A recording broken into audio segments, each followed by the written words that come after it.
وإذا مني وأخوي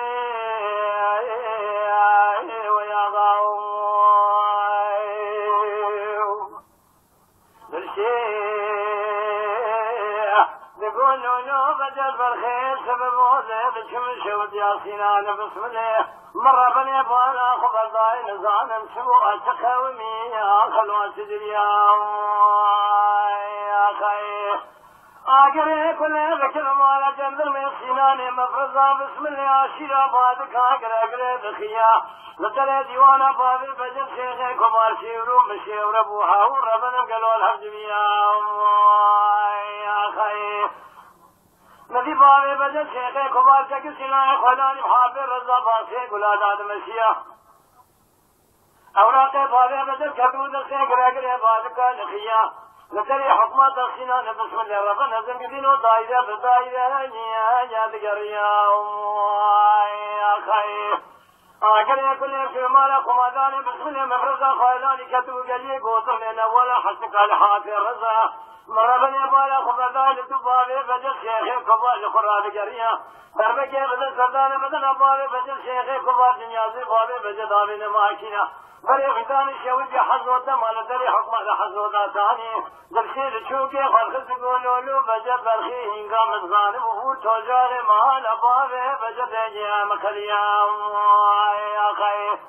صوفي خرزي وأخوي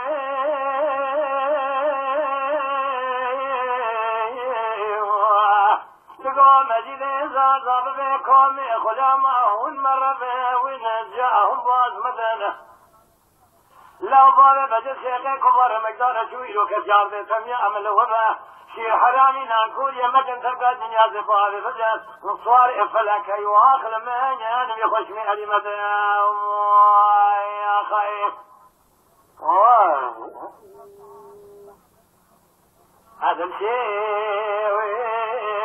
يقولوا له بجل برخيه سبب الروطة مدركتين قدرتي جمال أخذي الوجالي خرزاو يا خير تدين أخذي شوق شمال دابو بجنا بابي بجر كوش كال درجل رب نزل نخران خين جرسا هلا بالا خذك ريدانا بابي بجر شيخي كبار لكلكم وآخر البندابو جلبا خرزاو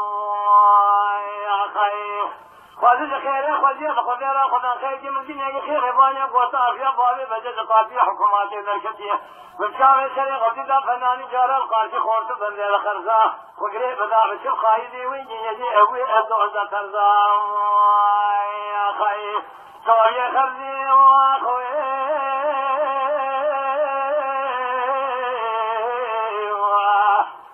مجد زاد بكم خلامهم مرة ونجاهم باز مدنه لو بابي بجل شيخي كبر مقدار شويلو كتيار دي تميام وبشير حرامي ناكوني مكن تلقى دنيا ببابي بجل صواري كبير حيوها خلما يعني يخشمي علي مدام